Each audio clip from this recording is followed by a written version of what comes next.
सम्मानित सभी प्रदेशवासियों, आज 15 अगस्त के पवित्र अवसर पर मैं आप सबको शुभकामनाएं देता हूँ। 78 साल की आज़ादी की इस यात्रा में देशवासियों के योगदान, कांग्रेस की इसमें भूमिका किसी से छुपी हुई नहीं है। कांग्रेस एक राजनीतिक दल के साथ एक ऐसी विचारधारा है जिसमें इस देश के हर नागरिक का खून और पसीना सम्मिलित है। आदरणीय साथियों, कांग्रेस एक विचारधारा के साथ साथ प्राचीन भारत के मूल भाव और संस्कार को दुनिया के सामने रखती है। कांग्रेस की विचारधारा देश में वसुधैव कुटुंब की, प्राणियों में सद्भावना की, विश्व में शांति की विचारधारा को भी पथ प्रदर्शित करती है।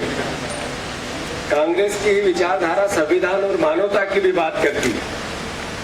दृढ़ संकल्प के साथ मैं कहना चाहता हूं कि दुनिया में भारत सबसे शक्तिशाली राष्ट्र, नंबर 1 राष्ट्र, विश्व गुरु राष्ट्र जब हम सबसे प्रथम आएंगे तब कांग्रेस की विचारधारा ही इसका नेतृत्व करेगी।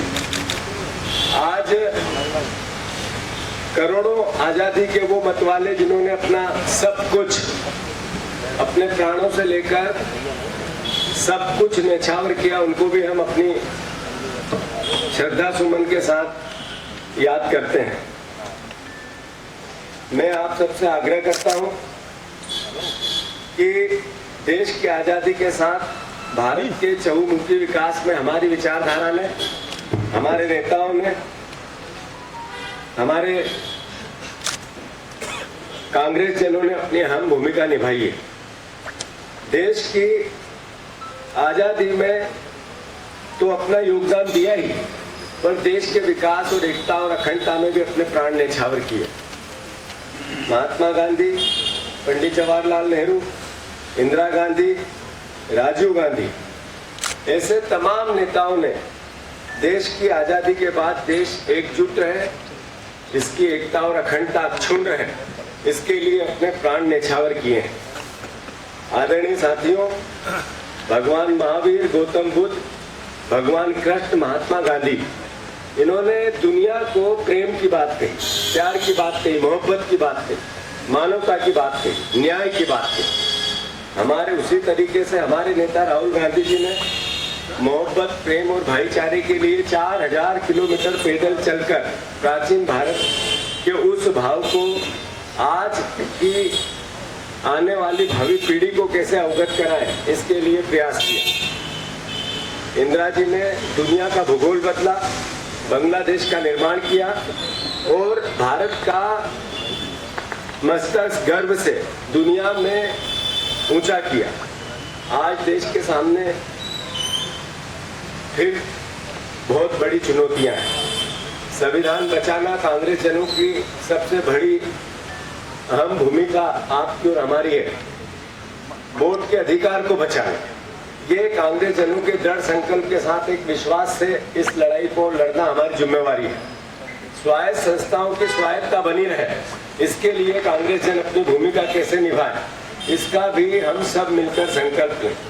लोकतंत्र का चौथा स्तंभ जर्नलिज्म, लोकतंत्र को मजबूत करने में अपनी भूमिका निभाए, इसके लिए हम देश में वातावरण, प्रदेश में वातावरण तैयार करें, इसके लिए भी कांग्रेस जन तैयार है। देश में भाईचारा कायम रहे, देश में गरीब गरीब होता जा रहा है, अमीर अमीर होता जा रहा है। इस खाई को पाटने में देश, कांग्रेस जन की क्या भूमिका हो सकती है?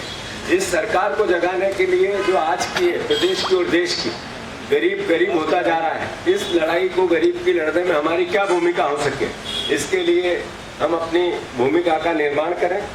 बढ़ती बेरोजगारी देश के सामने सबसे बड़ी चुनौती है, जिससे बढ़ता हुआ नशा देश की भावी पीढ़ी को एक तरह से जिस तरीके का घात पहुंचा रहा है, ये देश के लिए एक चुनौती है। आदरणीय साथियों, देश की बेटियां, महिलाओं की असुरक्षा, उनसे गंभीर अपराध एक देश के सामने और प्रदेश के सामने सबसे बड़ी चुनौती है, इसमें कांग्रेस जन अपनी भूमिका कैसे निभाए, इसकी भी हम सबको अपनी रणनीति के साथ काम करना है। बढ़ता भ्रष्टाचार, बढ़ता कुपोषण, बढ़ती महंगाई, 81 करोड़ लोग अगर राशन ले रहे हैं सरकार का, इसका मतलब है कि 81 करोड़ लोग देश में गरीब हैं। इस सरकार का असली चेहरा बताती है। इन सब कारणों से राहुल गांधी जी ने देश के सामने जातिगत जनगणना की एक अहम बात रखी है। जातिगत जनगणना गरीब की पहचान करना और उसके लिए देश का खजाना खुले, इसका प्रयास करना, ये एक तरह से एक नया आयाम जो बाबा साहब अम्बेडकर और संविधान की मूल भावना है, राजनीतिक, आर्थिक और सामाजिक समानता की, उसके लिए मील का पत्थर साबित होगा। हमें गर्व है कि राहुल जी की इस भावना को आज की सरकार ने माना और मजबूर होकर जातिगत जनगणना पर अपनी मोहर लगाई। हम सबको इस भावकों की गरीब की लड़ाई के लिए जातिगत जनगणना की वास्तविकता के साथ जो तेलंगाना मॉडल है उसके अनुसार हो, इसका प्रयास में कांग्रेस जन अपनी भूमिका निभाए, इस सरकार को मजबूर करें। आदरणीय साथियों, मध्य प्रदेश के संदर्भ में भी बहुत चुनौतियां हैं, जिसमें दलितों पर शोषण मध्य प्रदेश की आम धारणा बन गई।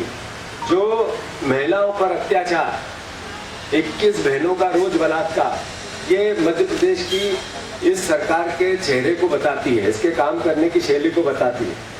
जहाँ तक मध्य प्रदेश कुपोषण में देश में नंबर 1 है, सबसे गरीब जिला मध्य प्रदेश का ही है।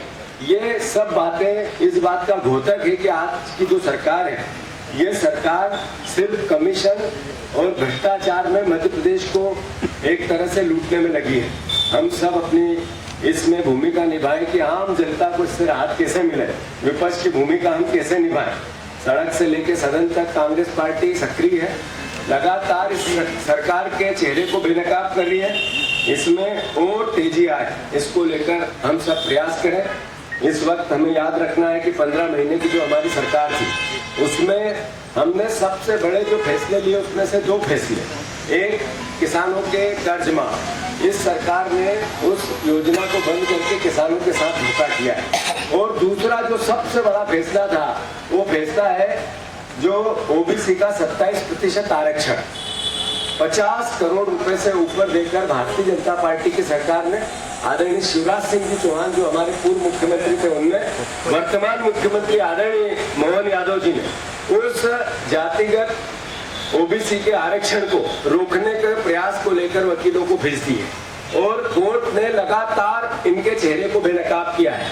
ये कांग्रेस जनों के सामने चुनौती है कि हमारा लिया हुआ फैसला, हमारी सरकार का लिया हुआ फैसला, आदरणीय कमलनाथ जी का लिया हुआ फैसला, ओबीसी का 27% आरक्षण, ये सरकार लागू करे। इसके लिए सरकार को घुटने के बल कैसे लेके आए, ये मध्य प्रदेश के लिए आने वाले समय में चुनौती है।